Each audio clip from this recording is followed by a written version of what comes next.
پھر کسی قوم کی شوکت پہ زوال آتا ہے۔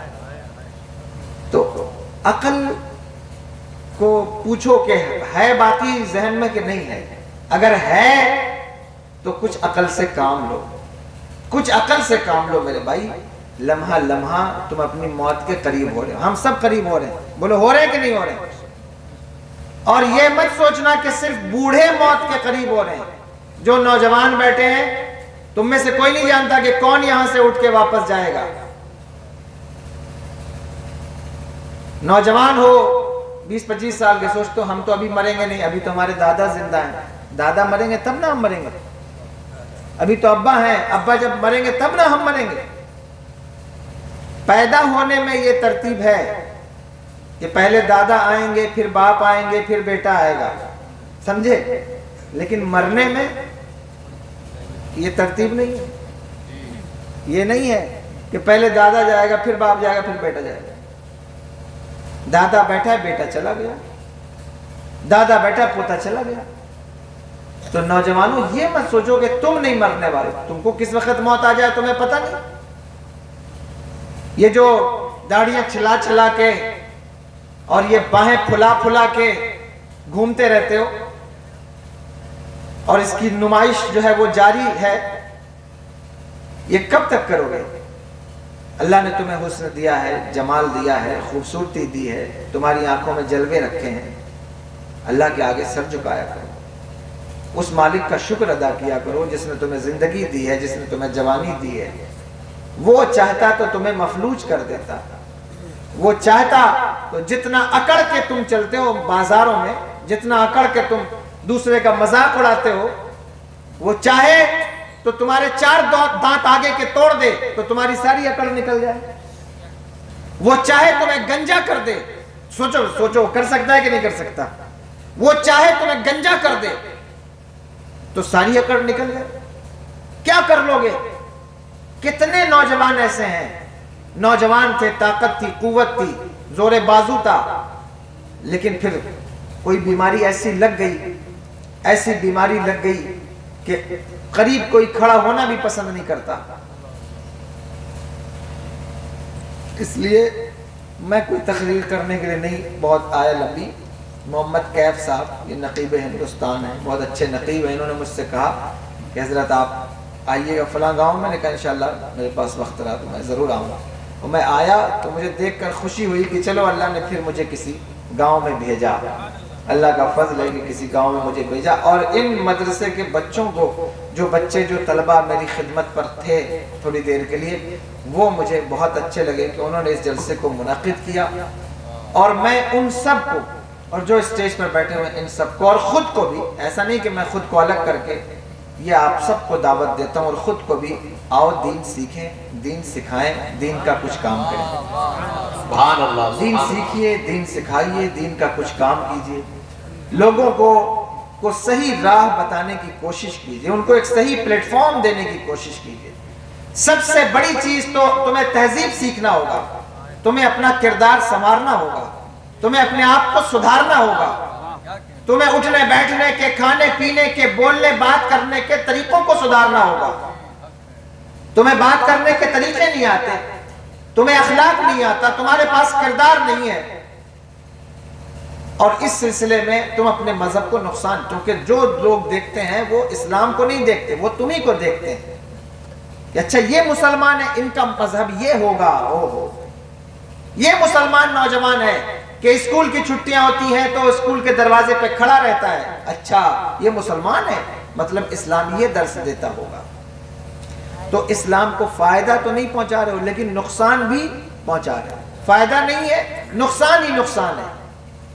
ایسا نہ کرو، ایسا نہ کرو میرے بھائیوں، خدا را ایسا نہ کرو، بلکہ ذرا سا اپنے گریبان میں جھانک کر کے دیکھو، فکر کرو، غور کرو۔ اللہ نے تمہیں یہ جوانی اس لیے نہیں دی، اس لیے نہیں دیے تمہیں جوانی کہ جوانی جو ہے وہ سب پر مظاہرہ کرتے رہو، 10 گرل فرینڈز بنا لو، رات بھر فون پر بات کرتے رہو، اس لیے اللہ نے تمہیں جوانی نہیں دی۔ تمہارے جیسے 17 سال 18 سال کے نوجوان اپنی، خیر تم پڑھتے نہیں ہو، جلسوں میں سننے کا شوق نہیں ہوگا تو پڑھ کر دیکھیے، 17-18 سال، ایک 17 سال کا نوجوان ہند آیا تھا، ہندوستان آیا تھا 17 سال کا نوجوان. پتہ ہے کس بات پر آیا تھا؟ ہندوستان کی ایک بہن نے اسے آواز دی تھی کہ میری عزت پر حملہ ہے، ہند آؤ. تو 17 سال کا نوجوان بغداد سے چل کر ہندوستان آیا، اور اکیلے نہیں آیا، اپنی فوج کو لے کر آیا، اور فوج کو لے کر اترا. 17 سال کا نوجوان تھا، ہندوستان آیا، فوج کو لے کر اترا اور اعلان کیا کہ جب تک میرے جیسے نوجوان زندہ ہیں اسلام کی مقدس شہزادیوں کو کوئی گندی نگاہوں سے دیکھ نہیں سکتا. اسلام کا کارواں اس کے ساتھ ہند آیا. اقبال کہتے ہیں اے آبرود گنگا وہ دن ہے یاد تجھ کو، اترا تیرے کنارے جب کارواں ہمارا. کیا دن تھا، کیا وقت تھا. 17 سال کا نوجوان اپنے بہن کی آواز پر لبیک کہتے ہوئے ہند آیا. مجھے بتاؤ کتنی بہنوں کی مدد تم نے کی ہے، کتنی بہنوں کے بارے میں تم سوچتے ہو.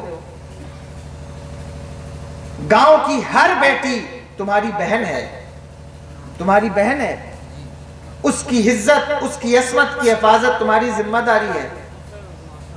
لیکن تمہاری نگاہیں خود اتنی گندی ہیں اور اتنی غلیظ ہیں کہ تم کیا اپنے بہنوں کی تحفظ کی ضمانت دو گے، اور کیا تم ان کی عزت اور عظمت کو بچاؤ گے. اس لیے اپنے اندر جھانک کر کے دیکھو اور غور کرو کہ تم کہاں ہو، کہاں کھڑے ہو، کہاں کھڑے ہو.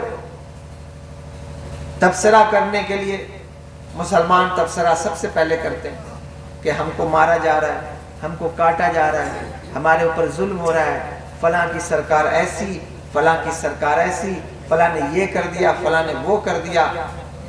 دیکھو میرے بھائیوں، تمہیں دنیا میں کوئی نقصان نہیں پہنچا سکتا، تمہیں کوئی نقصان نہیں پہنچا. میری بات پر یقین کرو، میں بہت بڑا عالم تو نہیں ہوں، بہت بڑا خطیب بھی نہیں ہوں، لیکن تمہارے نبی کی اولاد ضرور ہوں. میری بات پہ یقین کرو، تمہیں کوئی نہیں نقصان پہنچا سکتا. دنیا میں کسی ماں نے کسی لال کو ایسا دودھ نہیں پلایا کہ جو مسلمانوں کو مٹا دے. نہیں کر سکتا، کوئی نہیں کر سکتا.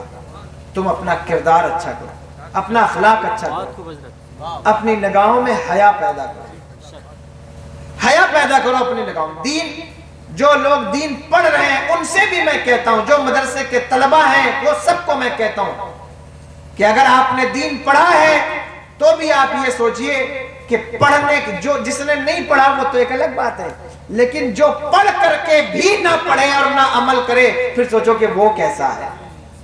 اس لیے پڑھ کر تم اپنا کردار، اگر گاؤں میں کوئی حافظ ہے، کوئی مولانا ہے، کوئی عالم ہے، کوئی بچہ ہے، جوان ہے، بوڑھا ہے، میں ہاتھ جوڑ کے کہتا ہوں اپنا کردار ایسا کر لو، اپنا کریکٹر ایسا کرو کہ جب تمہیں کوئی دیکھے تو اس کی شرم سے نگاہیں جھک جائے کہ اتنا متقی آدمی ہے، میں اس سے بات کیسے کروں. تمہارا یہ تم کہتے ہو حافظ صاحب ہے، وہ کہتے ہیں حضرت ہم کو لوگ برا کہتے ہیں، ہم کو فلاں کہتے ہیں.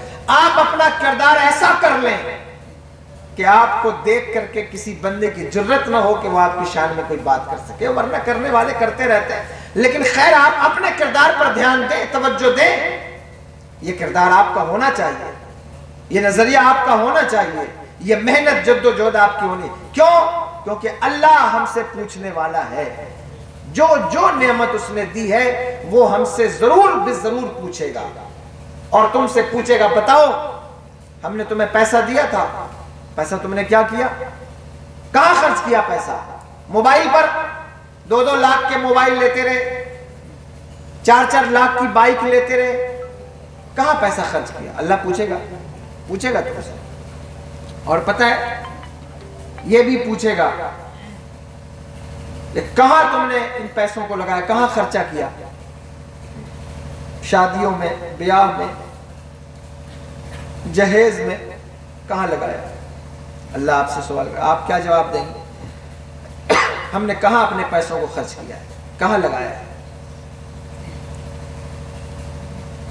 آپ سوچئے آپ کیا جواب دیں گے اللہ کی بارگاہ میں؟ ہم نے اپنا پیسہ کہاں لگایا؟ کیا آپ نے اپنے پیسوں سے مسجد بنائی، اپنے پیسوں سے مدرسے بنائے، اپنے پیسے سے کسی غریب کی کفالت کی، اپنے پیسے سے کسی یتیم کی پرورش کی، اپنے پیسے سے کسی بیوہ کا سہارا بنے، اپنے پیسے سے کسی غریب بچی کی شادی کی، کیا کچھ کیا آپ نے اپنے پیسے سے؟ آپ نے کیا ہو نہ کیا ہو مجھے معلوم نہیں ہے، لیکن میں آپ سے یہ کہہ رہا ہوں کہ اگر آپ نے کیا ہے تو مبارک ہو، اور اگر نہیں کیا ہے تو اللہ آپ سے پوچھے گا کہ یہ پیسے تم نے کہاں لگائے جو ہم نے تم کو پیسے دیے تھے۔ دوسری بات، اللہ یہ بھی پوچھے گا کہ تم نے پیسے کمائے کہاں سے، یہ بھی اللہ تم سے پوچھے گا۔ کہاں سے کمائے؟ سٹا کھیل کے، جوا کھیل کے، شرط لگا کے، سود لے کے، انٹرسٹ لے کے، یا غریب کی بیٹی کا جہیز مانگ کر، جہیز لے کے، کہاں سے پیسے کمائے؟ کتنی شرم کی بات ہے، جو کتنی شرم کی بات ہے کہ مسلمان ہو کر کے ہم جہیز لیتے ہیں۔ اور ایسا جہیز بہت سارے لوگ ہیں جو بہت مہذب ہیں، وہ کہتے ہیں ہم جہیز نہیں لیتے، ہم لیتے ہی نہیں جہیز، ہم کوئی مطالبہ نہیں کرتے، اپنی مرضی سے جو دینا ہو وہ آپ دے دیں۔ تو یہ بھی بات غلط ہے۔ خیر یہ میرا موضوع نہیں ہے، لیکن یہ سب اللہ تم سے پوچھے گا کہ یہ تم نے کیوں کیا۔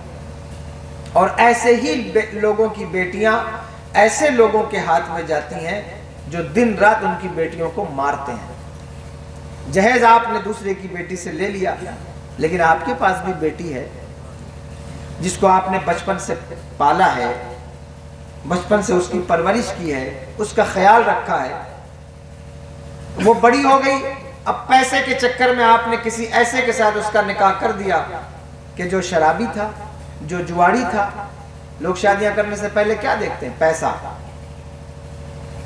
پیسہ کس کے پاس ہے؟ اس بچے سے شادی کر دو، اس کے باپ کے پاس بہت پیسہ ہے، اس کا باپ بہت پیسے والا ہے تو اس سے شادی کر دو۔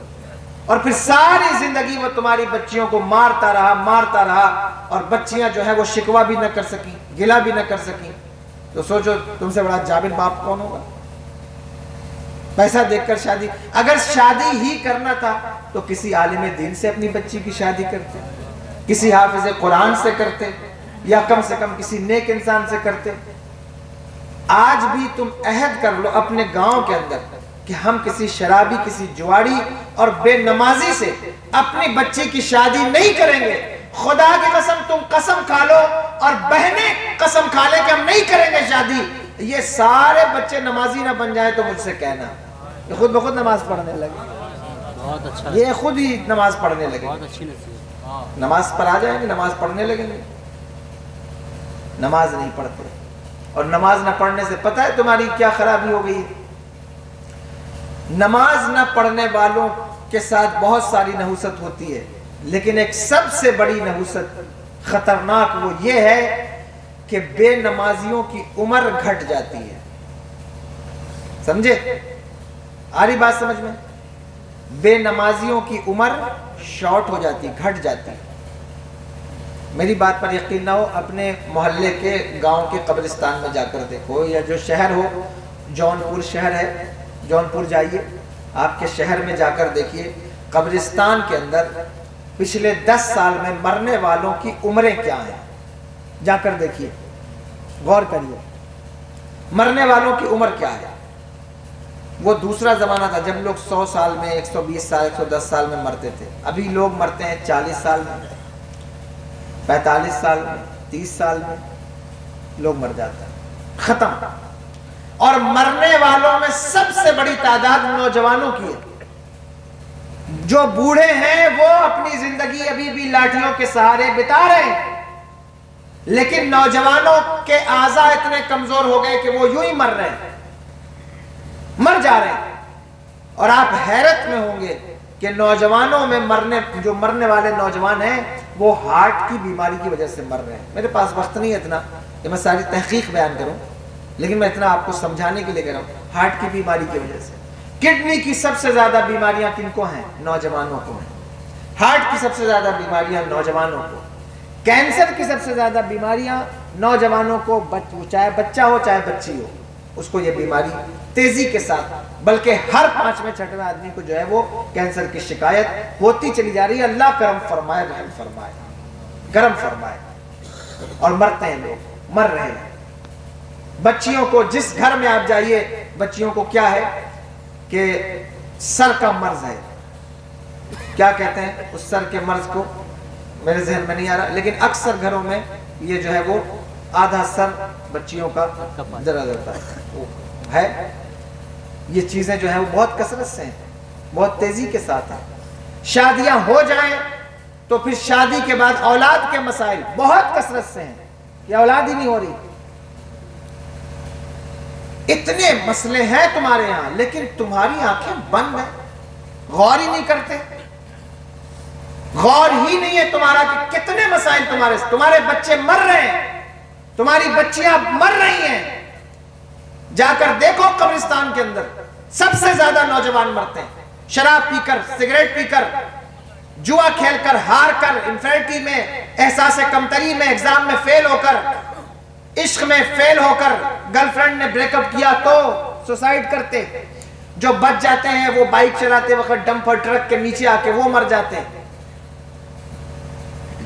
کہ کثرت سے بچے نوجوان مر رہے ہیں، کیوں مر رہے ہیں؟ نماز نہیں پڑھتے۔ جو نماز نہیں پڑھتا اس کی عمر کم ہو جاتی ہے، اس کی عمر شارٹ ہو جاتی ہے، گھٹ جاتی ہے، عمریں گھٹتی جا رہی، تمہاری عمر کم ہوتی جا رہی ہے۔ 40 سال کی زندگی جوانی کی زندگی ہوتی ہے، 40 سال میں انسان فلی میچور ہوتا ہے، پورا دماغ کام کرنا شروع کرتا ہے۔ انبیاء نے، آپ پڑھیے، آپ بھی کچھ پڑھا کیجئے، سنا کیجئے، تو اب سوشل میڈیا کا دور ہے، آپ سن سکتے ہیں موبائلوں کے اوپر۔ انبیاء نے اعلان نبوت 40 سال کے اندر کیے۔ اولیاء کا طریقہ رہا، 40 سال تک پڑھتے تھے، 40 سال کے بعد پڑھانا شروع کرتے تھے۔ تدریس کا سلسلہ 40 سال کے بعد، تبلیغ کا سلسلہ 40 سال کے بعد، یعنی 40 سال انسان کو مکمل ہونے میں لگتے ہیں، ایک عام انسان کو، اور 40 سال میں ہم مر جاتے ہیں۔ کیوں؟ ہمارا طرز عمل ایسا ہے، ہماری زندگی ایسی ہے، نہ سونے کا ٹھکانہ، نہ اٹھنے کا ٹھکانہ، نہ کھانے کا طریقہ، نہ پینے کا طریقہ۔ ہم کس چیز میں مست ہیں؟ اللہ نے تمہیں دین دیا ہے، دین ایسا دین دیا کہ دنیا میں کسی کے پاس ایسا دین نہیں ہے، ایسی کتاب دی کہ دنیا میں کسی کے پاس ایسی کتاب نہیں ہے، وہ تمہیں دی اللہ نے، لیکن تم مر رہے ہو۔ تمہیں تو زندگیاں بانٹنے والی تم قوم ہو کہ تم سے جو لگ جائے اس کو بھی زندگی مل جائے، لیکن تم مرتے جا رہے ہو۔ کتنے مسائل ہیں تمہارے، کاروبار نہیں چلتا، بزنس نہیں چلتا، گاڑی لی ہے گاڑی نہیں چلتی، فلاں نہیں ہوتا، شادی نہیں ہوتی، بچے نہیں ہوتے، نہ جانے کیا کچھ مسائل ہیں۔ اب کیا کیا میں بیان کروں، اتنے مسئلے ہیں، لیکن کبھی فکر نہیں ہے کہ کیوں ہے یہ چیزیں، کیا بات ہے، کیا وجہ ہے۔ کماتا ہوں، گھر میں برکت نہیں ہوتی، لا لا کر کے بھرتے جاؤ لیکن برکت ہی نہیں ہے۔ ساری زندگی بندہ سوچتا رہتا ہے میں یہ کروں گا، یہ کروں گا، یہ کروں گا، لیکن کر کچھ نہیں پاتا۔ کیوں؟ کیونکہ اللہ کا وفادار نہیں ہے، اللہ کا وفادار نہیں، نماز پڑھنے کی توفیق نہیں ہے، اس کی زندگی گھٹ کے رہ گئی ہے جو نماز نہیں پڑھتا۔ ایک اور چیز میں بتا رہا ہوں، بات یاد رکھیں، جو نماز نہیں پڑھتا اس کے چہرے سے صالحین کا نور اٹھا لیا جاتا ہے۔ دیکھو تمہارے، اور میں صرف تم کو نہیں کہتا ہوں، یہ سب میرے بھائی بیٹھے ہیں پیچھے، کوئی میری بات کا برا نہیں مانے گا، میں سب کو کہہ رہا ہوں اور خود کو بھی کہہ رہا ہوں، میں خود کو الگ کر کے نہیں، میں خود پر بھی تبلیغ کر رہا ہوں۔ جو نماز نہیں پڑھتا ان کے چہرے بے رونق کر دیے جاتے ہیں۔ کیا ہمارے چہرے نفرتوں کے نشان نہیں بن گئے ساری دنیا کے اندر؟ ایئرپورٹ پہ جائیے، ریلوے اسٹیشن پر جائیے، بس اسٹینڈ پر جائیے، جہاں جائیے، ہمارے چہرے نفرتوں کے نشان بن گئے۔ لوگ ہم سے نفرت کرتے ہیں، داڑھی نفرت کا نشان، ٹوپی نفرت کا نشان۔ میں حیران ہوں، کیا امامہ دیکھ کر کے بھی کوئی نفرت کر سکتا ہے؟ کیا مصنون لباس دیکھ کر بھی کوئی؟ نہیں، چہرے دیکھ کر نفرت ہے۔ جانتے ہو کیوں؟ کیونکہ صالحین کا نور چہروں سے اٹھا لیا جاتا ہے جب ہم نماز نہیں پڑھتے۔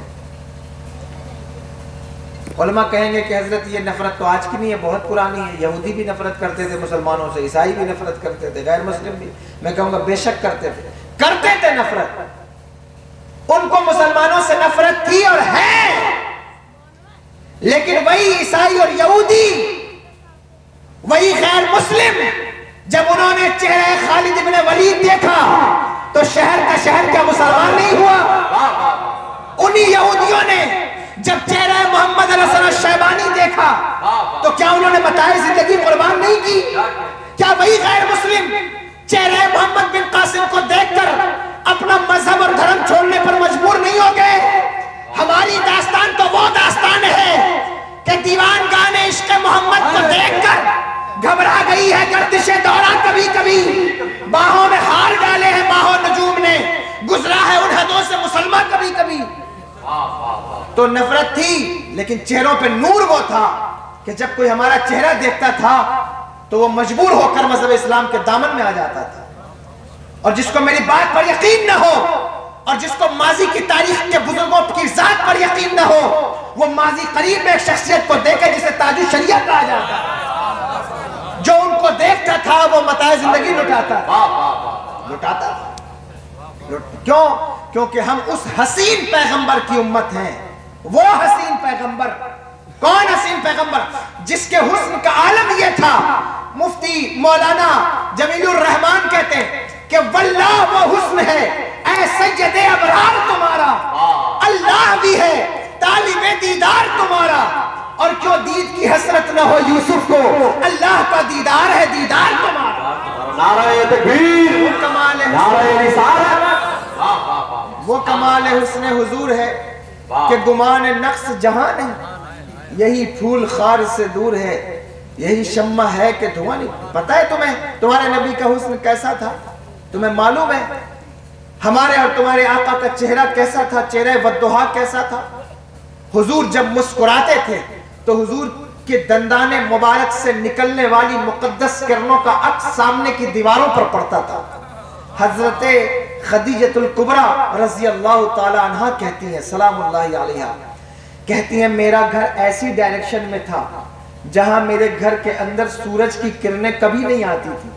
کبھی میرے گھر کے اندر ایسی ڈائریکشن میں گھر تھا کہ دھوپ میرے گھر کے اندر نہیں آتی تھی. ایک دن میں اپنے گھر میں دیوار کی طرف منہ کر کے کچھ کام کر رہی تھی کہ اچانک مجھے ایسا لگا کہ میری دیواروں پر سورج کی کرنیں پڑنے لگیں.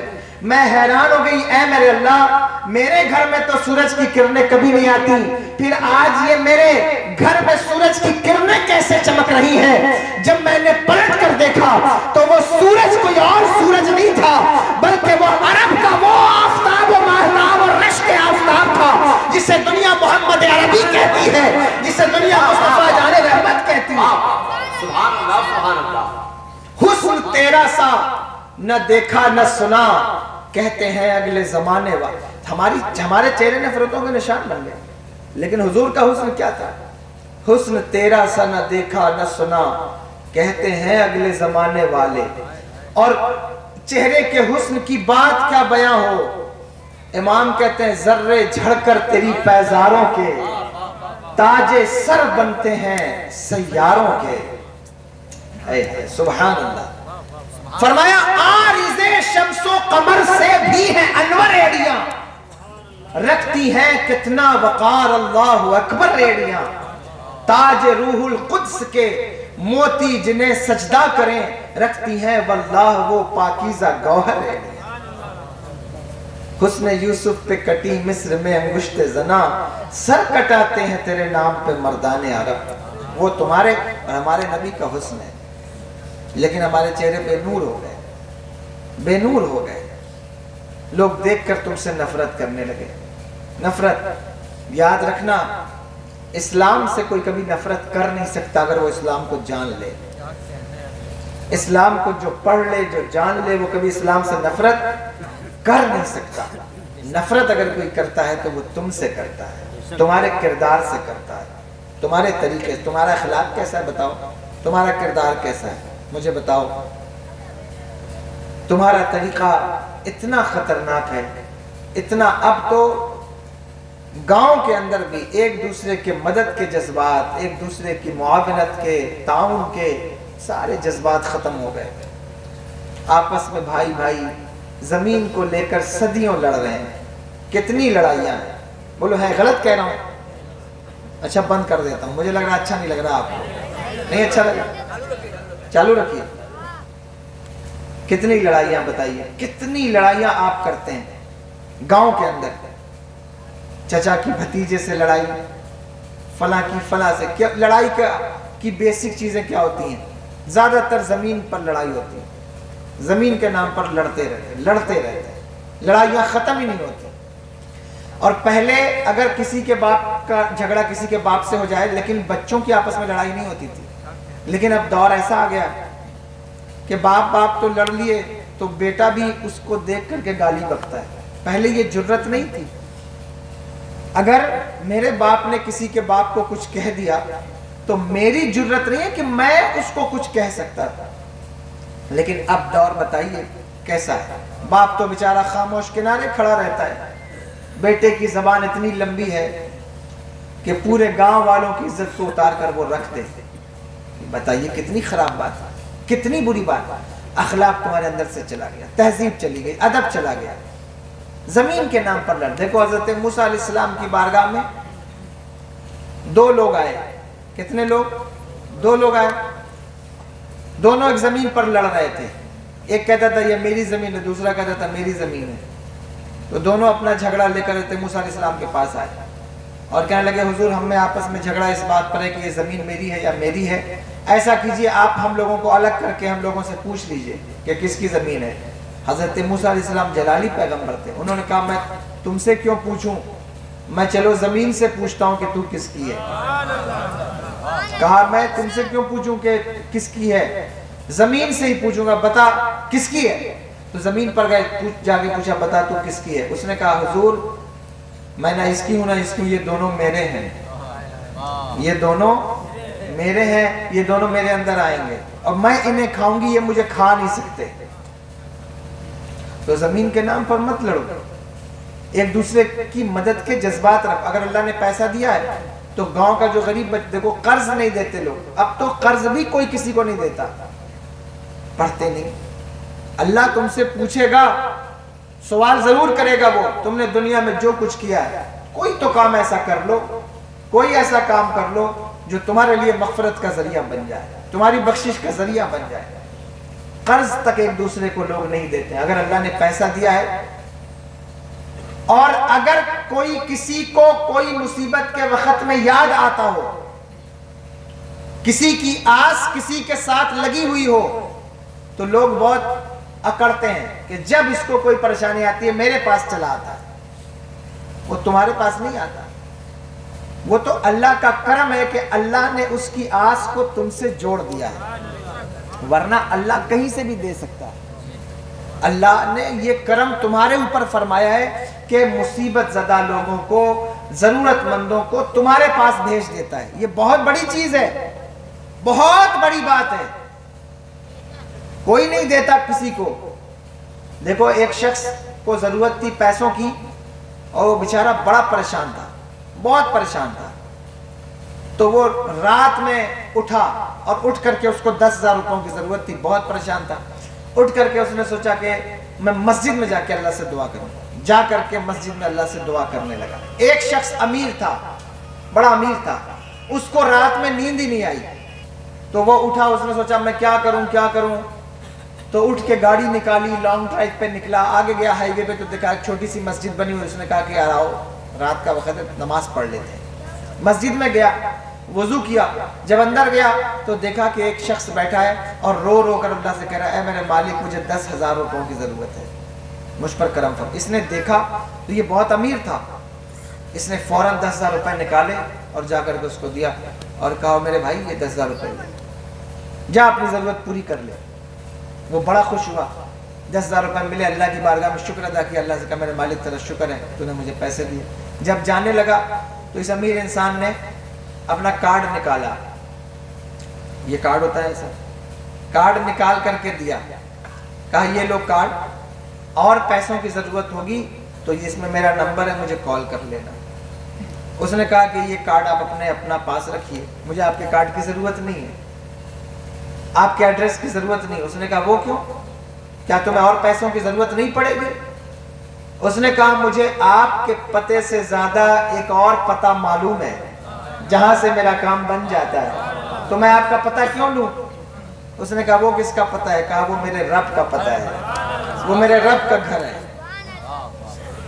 یہ پیسے جو آپ نے دیے آپ نے نہیں دیے، اللہ نے آپ کو رات میں سونے نہیں دیا، گھر سے اٹھایا، گاڑی میں بیٹھایا، یہاں تک لایا، مسجد میں بیٹھا تھا، آپ نے آ کر کے مجھے یاد دیا ہے، یہ آپ کی حیثیت نہیں ہے، تو اللہ کا کرم ہے۔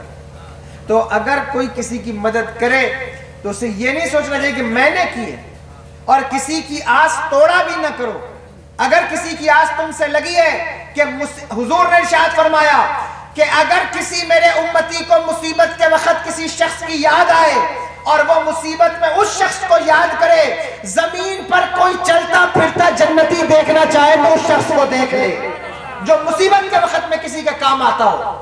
بھوے نہ چڑھایا کرو کہ جب دیکھو کوئی پریشانی ہو میرے پاس آ جاتا ہے، نہیں، اللہ فرماتا ہے جو مصیبت میں کسی کی آس توڑ دے، میدان محشر میں ہم اس کی آس توڑ دیں گے۔ اس لیے یہ میرے حضور تو قرضہ لے کر کے لوگوں کی مدد کرتے تھے۔ پتہ ہے کیسے قرضہ لیتے؟ قرض لیتے تھے، حضور بھی قرض لینا لوگ بہت مایوس سمجھتے ہیں۔ قرض لینا کوئی بہت بری بات نہیں، لیکن قرض نہ دینا یہ بری بات ہے، لے کر کے نہ دینا یہ بڑی خطرناک بات ہے۔ قرض بھی ایک دوسروں کو دیا کرو اور وقت پر قرض کو واپس بھی کیا کرو، اس سے سود کا بزنس ختم ہوتا ہے۔ قرض دینے اور لینے سے سود کو روکا جا سکتا ہے، یہ ٹیکنیکلی بات میں کر رہا ہوں کہ اگر آپ ایسا کریں گے تو آپ سود کو روک سکیں گے، کنٹرول کر پائیں گے سود پر۔ دیکھو حضور میرے قرض لیتے، اور قرض لیتے بعض اوقات اتنا قرض ہو جاتا کہ حضرت بلال سے دکاندار کہتا کہ اے بلال اگر تو نے قرض نہ ادا کیا تو میں تجھے غلام بنا لوں گا۔ حضرت بلال حضور کے پاس آ کر کہتے یا رسول اللہ اگر آپ کی اجازت ہو میں کچھ دنوں کے لیے باہر چلا جاؤں مدینے سے، کہیں ایسا نہ ہو مجھے غلام بنا لے۔ حضور فرماتے نہیں، انتظام ہو جائے گا، پھر اللہ انتظام فرما دیتا ہے۔ تو کہنے کا مطلب میرا یہ ہے کہ آپ یہ جذبات پیدا کریں اپنے اندر، لائیں اپنے اندر، انہی چیزوں سے برکتیں پیدا ہوتی ہیں۔ چہروں میں بھی برکت ہوگی، جسم میں بھی برکت ہوگی، کاروبار میں بھی برکت ہوگی، نور پیدا ہوگا، عمر میں بھی برکت ہوگی، چہروں پہ نور بھی پیدا ہوگا۔ اور بے نمازی کی بات بتا رہا تھا، ایک اور بات سن لو، بے نمازی کی دعا سے اثر ختم ہو جاتا ہے، کتنی بھی دعا کرے اللہ اس کی دعا قبول بولو نہیں فرماتا، قبول ہی نہیں کرتا۔ کرتے رہو دعا، لوگ کہتے ساری زندگی دعا کیا اللہ قبول ہی نہیں فرماتا، اللہ قبول ہی نہیں کرتا، کیسے قبول کرے گا؟ نماز ہی نہیں پڑھتے۔ نماز نہ پڑھنے والوں کی دعا قبول نہیں ہوتی، اور جب وہ کسی نیک آدمی سے دعا کرائیں تو اس نیک آدمی کی دعا سے بھی ان بے نمازیوں کا حصہ نکال دیا جاتا ہے۔ اس لیے نماز پڑھو۔ نماز کے بارے میں تم سے پوچھا جائے گا، قرآن کہتا ہے ثم لتسألن یومئذ عن النعیم۔ میرے پاس وقت نہیں ہے کہ میں اس کی شرح کر کے بتاؤں کہ اس سے کیا کیا نعمتیں مراد ہیں اور کیا کیا چیزیں مراد ہیں۔ پڑھیے مفسرین کو آپ کو پتہ چلے گا، اس سے تخفیف شرح مراد ہے، اسلام کی شریعت کی تخفیف مراد ہے، آسانیاں مراد ہیں، ان کے بارے میں اللہ آپ سے پوچھے۔ نماز کے بارے میں، روزوں کے بارے میں اللہ آپ سے نہیں پوچھے، سوال کرے گا۔ اللہ تم سے یہ نہیں پوچھے گا، سننا بہت توجہ سے، اللہ تم سے یہ نہیں پوچھے گا کہ بتاؤ تم نے اپنی بیٹی کو جہیز میں کیا کیا دیا تھا۔ اللہ تم سے یہ بھی نہیں پوچھے گا کہ تم نے اپنے بیٹے کی بارات میں کتنے لوگوں کو کھانا کھلایا۔ اللہ تم سے یہ بھی نہیں پوچھے گا کہ تم نے اپنے بیٹے کو کئی لاکھ کا موبائل دلایا۔ اللہ تم سے یہ بھی نہیں پوچھے گا کہ تم نے کتنا قیمتی لباس پہنا۔ اللہ تم سے یہ نہیں پوچھے گا کہ تم نے جو ہے وہ وہاں کیا کیا، یہاں کیا کیا۔ اللہ تم سے یہ بھی نہیں اللہ پوچھے گا کیا؟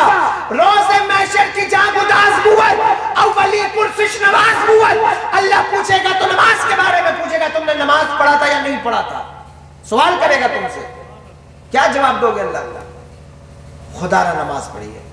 ہاتھ جوڑ کر کہتا ہوں نماز پڑھیے، نماز سے ساری خرابیاں دور ہو جائیں گی۔ نماز پڑھنے لگے، نمازی بنیے، آپ پاک رہیں گے، صاف رہیں گے، متقی رہیں گے نماز پڑھنے سے۔ اور سنو، اللہ فرماتا ہے قرآن کے بارے میں اللہ تم سے پوچھے گا۔ اب گفتگو ختم کر رہا ہوں، میں سمیٹ رہا ہوں۔ قرآن کے بارے میں اللہ آپ سے پوچھے گا۔ قرآن جیسی کتاب اللہ نے تمہیں دی تھی، تم نے قرآن سے کیا سیکھا؟ بیٹی بدا ہونے لگے تو قرآن اس کے سر پہ رکھ کے جہیز میں دیا، لڑائی جھگڑے ہو گئے تو قرآن لا کر قسم کھاتے رہے، کسی کی جان گلے میں پھنس جاتی تو آ کر سامنے سورہ یاسین پڑھنے لگتے، اس لیے اللہ نے قرآن دیا تھا۔ بے شک سورہ یاسین پڑھنے سے روح آسانی سے نکلتی ہے، بے شک قرآن کی عظمت بہت بلند ہے، لیکن اللہ نے قرآن اس لیے نہیں دیا ہے، اس لیے نہیں دیا کہ صرف باپ مر جائے تو اس کے اصالہ ثواب کے لیے قرآن پڑھو، اور وہ بھی خود سے نہیں پڑھتے۔ پڑھتے کیا خود سے؟ نہیں پڑھتے۔ یہ نوجوانوں سے پوچھو، ساری زندگی باپ نے لگا دی تمہارے پیچھے، خون پسینہ بہاتا رہا، مرتا رہا، مٹتا رہا، یہاں دوڑا وہاں دوڑا، نوکریاں کرتا رہا، کسانی کرتا رہا، نماز چھوڑی تمہارے لیے، روزہ چھوڑا تمہارے لیے، اپنی آخرت برباد کر ڈالی بچوں کے لیے، جبکہ حضور نے ارشاد فرمایا من شر الناس، دنیا کا سب سے برا انسان وہ ہے جو دوسروں کی دنیا بنانے کے لیے اپنی آخرت برباد کر دیتا ہے۔ بچوں کے لیے کماؤ، لیکن اس طرح نہ کماؤ کہ اپنی آخرت برباد کر لو۔ اس طرح نہ کرو بچوں کی کمائی، ان کی پرورش کہ روزے ہی چھوڑ دو، نماز ہی چھوڑ دو، قرآن پڑھنا ہی چھوڑ دو۔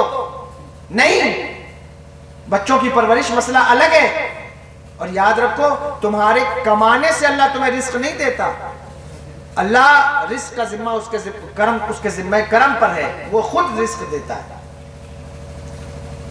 اس لیے یہ بات یاد رکھو اور ہمیشہ اس کا خیال رکھو کہ اللہ تبارک و تعالیٰ نے تمہیں جو یہ قرآن، اب بتاؤ باپ نے اتنی محنت کی، اتنا سب کچھ کیا، باپ جس دن مرتا ہے بچے کہتے ہیں یہ مدرسے کے طلبہ ہیں، علماء ہیں، 2 پارہ آپ دے دیے، 2 پارہ آپ دیجئے، آپ 4 پارہ دیجئے، 15 پارہ آپ دیجئے، چندہ شروع ہو گیا باپ کے لیے، ساری زندگی تمہیں پالتا رہا، ساری زندگی اپنا خون نچوڑ کر پسینہ بہا کے تمہیں کھلاتا رہا، تو بیٹھ کے پڑھ دو 40 دن اس کے لیے قرآن، کبھی نہیں پڑھتے، نہیں بیٹھ کر پڑھے گا بچہ، کلمہ تک نہیں پڑھے گا، بلکہ یہاں تک میں نے لوگوں کو دیکھا باپ مر جائے بچہ جنازہ نہیں پڑھتا، کیونکہ پڑھنا آتا ہی نہیں، تو کیسے پڑھے گا؟ ساری زندگی دوسروں کو بیوقوف بناتا رہا، جس کا جنازہ ہوا جا کے چپ چاپ ہاتھ باندھ کے کھڑا ہو گیا، آتا تھا نہیں پڑھنے، بیوقوف بناتا تھا، تو جس دن باپ مرا تو کیا اس دن سیکھنے جاتا؟ ساری دنیا کو دھوکہ دینے والا اس دن اپنے باپ کو بھی دھوکہ دے رہا ہوتا، پڑھنا نہیں آتا، لیکن بس وہ کھڑا ہوئے، بہت سے پڑھتے بھی نہیں پڑھتے، بیٹے تھے، باپ کے ساتھ یہ دھوکہ، ماں کے ساتھ یہ دھوکہ، تم سے بڑا دھوکے باز کون ہو سکتا؟ تم یہ دھوکہ کسی کو نہیں دے رہے ہو، خدا کی قسم اپنے آپ کو یہ دھوکہ دے رہے ہو۔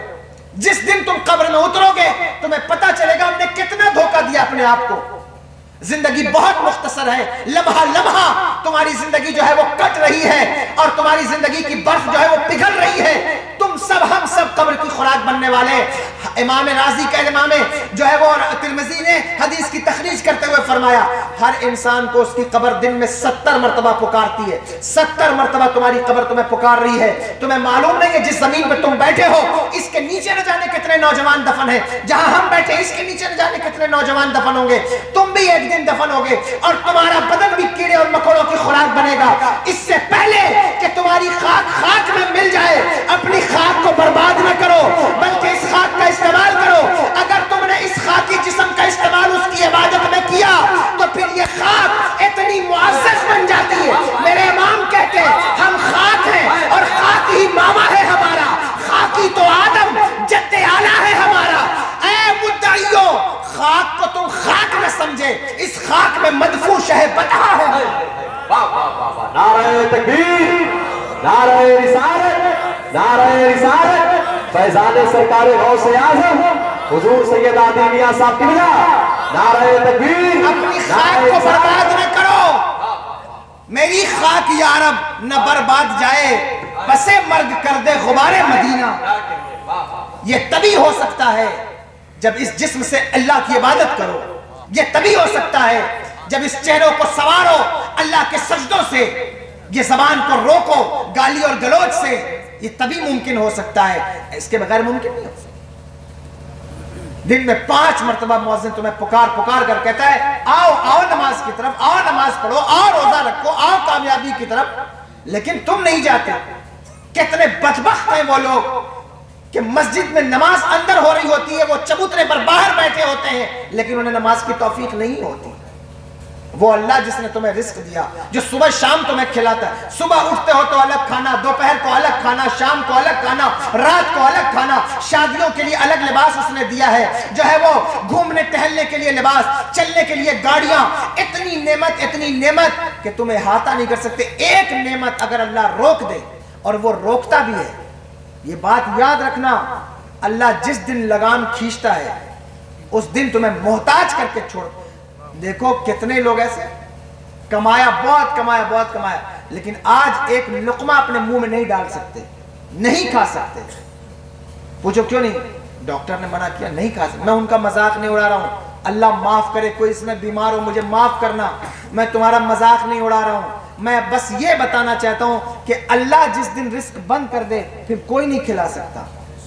تو یہ مت سوچنا کہ اس نے مرضی بھر چھوٹ دے دی، ہم خوب جو ہے وہ گل چھرا اڑاتے رہے، وہ کچھ نہیں کرے۔ وہ جس دن روکتا ہے اس دن وہ ایسے لگام کھینچتا ہے کہ آپ ایک لقمہ منہ میں نہیں ڈال سکتے، ڈالو گے تو کڑوا شربت ہی پیو گے، کڑوی دوائیں ہی پیو گے، پھر کھانا بھی نہیں جائے گا، پانی بھی نہیں جائے گا، کوئی چیزیں نہیں، کچھ نہیں جا سکتا جس دن اللہ روک دے۔ اس لیے اللہ سے ڈرو، اللہ کا خوف کرو۔ اللہ نے جتنی نعمت تم کو دی ہے تمہیں اندازہ نہیں ہے۔ تمہاری جو آنکھ کی نعمت ہے کتنی بڑی نعمت ہے، کبھی غور کیا ہے کتنی بڑی نعمت ہے؟ جن کے پاس آنکھیں نہیں ہیں ان سے پوچھو کہ بنا آنکھوں کی زندگیاں کیسی ہیں۔ جن کے پاس ہاتھ نہیں ہیں ان سے پوچھو کہ بغیر ہاتھ کی زندگی کیسی۔ تم ساری زندگی شکوے کرتے ہو۔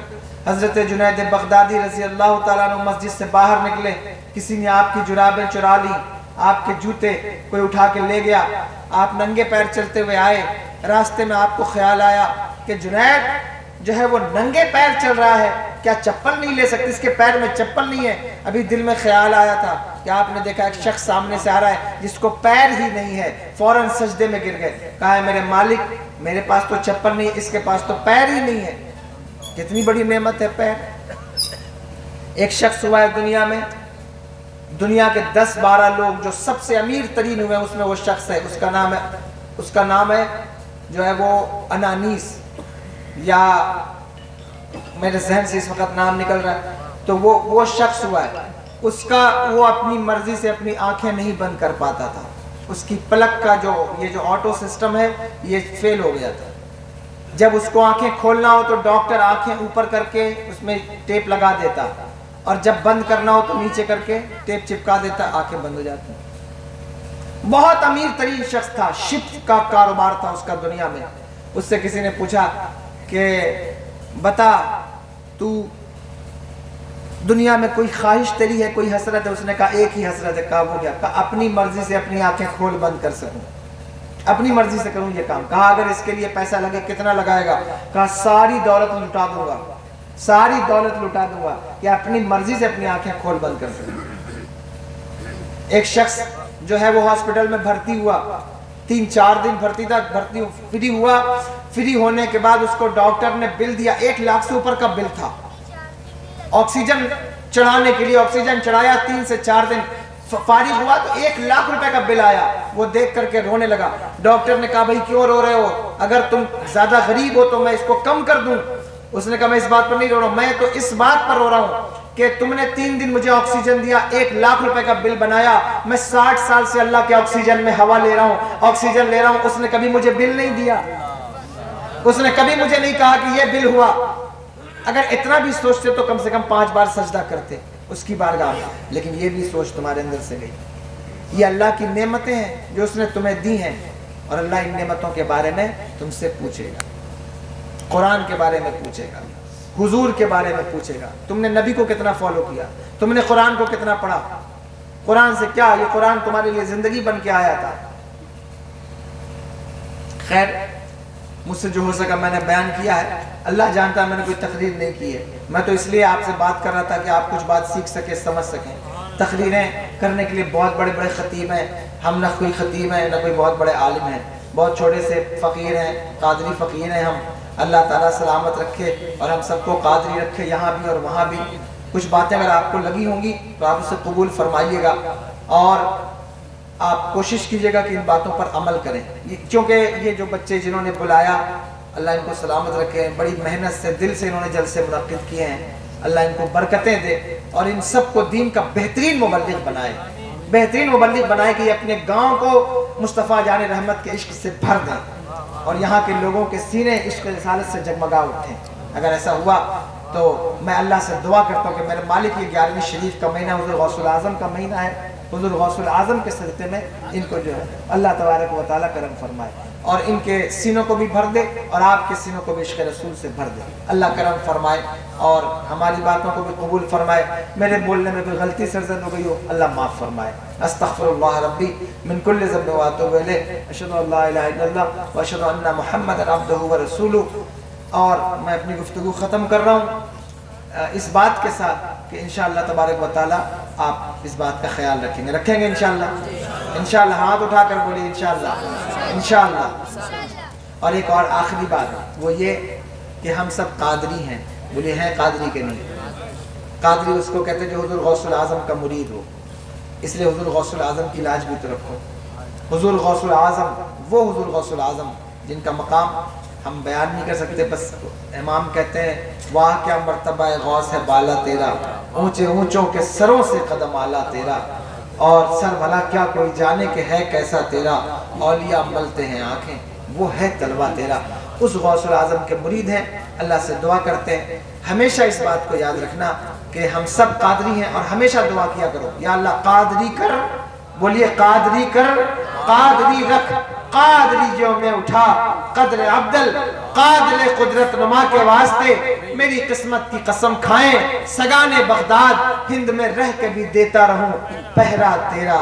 یا رسول اللہ ہم سب پر کرم فرمائے اور اس مجلس کو قبول فرمائے، اے میرے مالک اپنے نبی کے صدقے میں اس بزم کو قبول فرما، تمام شعراء حفاظ علماء جو لوگ آئے سب کی حاضری قبول فرما اور سب کو ایک بنا نیک بنا، میرے بولنے میں کوئی غلطی اللہ معاف فرما۔ استغفر اللہ ربی من کل ذنب واتوب الیہ، اشہد ان لا الہ الا اللہ واشہد ان محمدا عبدہ ورسولہ۔ ماشاءاللہ۔